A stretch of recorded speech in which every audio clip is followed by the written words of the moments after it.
HDSLR Shooter, your source for news from NAB 2014. Brought to you by Adobe, Animas, Blackmagic Design, and Carl Zeiss. Hi, Clint with HDSLR Shooter. I'm here with Wes Phillips of Small HD. And Wes, talk about this new monitor everybody's talking about. So we've created a new set of software for our line of our DP7 Pro line of monitors, and so what we're talking about today is on-monitor color grading. Basically being able to color grade a shot that's coming right from your camera in the monitor and allowing you to see kind of a polished, finished look. And so I can bring you in here and show you. Right now, we've got some Blackmagic pocket camera footage looping on the monitors. You can see it's pretty washed out and gray looking. So I'm going to go into our look menu and our edit menu. I'm going to add a quick correction here into our highlights. Basically, this footage is really low contrast, so I'm going to add some contrast back in by lowering the black point and raising the white point real quick. So you can kind of see me adjusting my levels here. And I'm going to go into overall and bump up the saturation because this footage is pretty undersaturated, so you can see the red coming out. And you know what, for fun, we can actually shift the color. You can see I can give it a little bit more of a cool tint, or I can go back more toward warm, which is kind of neat. So those are the kinds of things you can do, and I can show you the difference. So I'm enabling it there, I can disable it, and you can see that's the original, and this is the grade. When I pop back into this menu, I can actually stack corrections on top of each other and combine them, just like you can in DaVinci, where it's a node-based color grading system. Similar here. In fact, I'm going to go add a lookup table from my SD card. I have a film stock that I like the look of down here. So I'm going to pull that in and apply it on top of the grade I already did. And so now you can see this grade, and I can do a split screen view, and we can look at the difference between the ungraded and the graded piece. So you're able to really creatively define what you're looking for out in the field while you're shooting it. You're going to be able to spot lighting problems a lot faster when you're not looking at a flat log image like this. And then beyond that, you're able to send this graded signal downstream via SDI and HDMI to a secondary monitor. So you could, whether it's a high-end monitor using SDI or just a cheap monitor that you want for a quick video village via via HDMI, you're able to actually set that up really quickly, which we're actually showing off here in the booth. And the final piece of the puzzle is once you've recorded all of your footage throughout the day, if you're really happy with this look you've created, you can actually export it to a format that's compatible.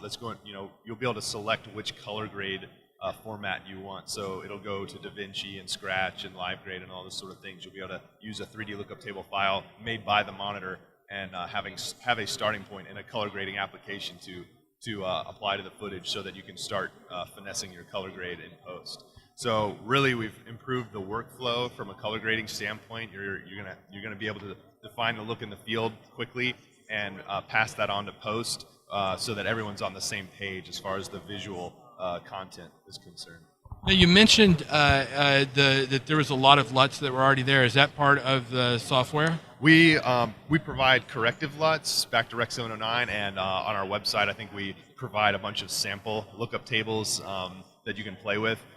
So they're like what we have on this card are just some that we've created. So if I add a correction here and open our existing looks on my SD card, I just have a lot of different folders. Some stuff we did for Alexa, BMD Film, Canon Log, some random film stocks, some Phantom stuff, and some red. So anyone can create their own lookup tables and put a folder on their SD card and have their own lookup tables applied. So if you are a colorist or know a colorist, you can get these kinds of things kind of installed on the monitor beforehand. So when you go out there, you can apply those looks really quickly and get a pretty nice graded look right off the bat.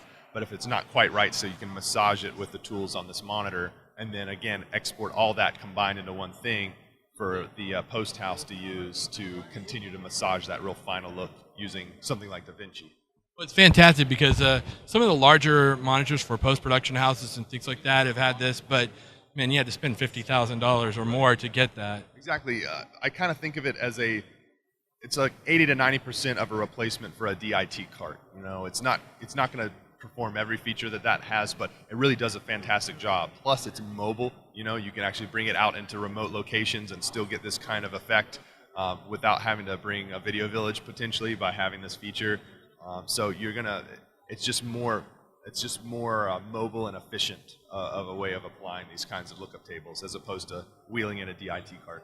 Yeah, I would say if you're utilizing a Blackmagic camera specifically, you would have to. It's almost necessary, as you say. You can't see some of the flaws in the grayed out footage.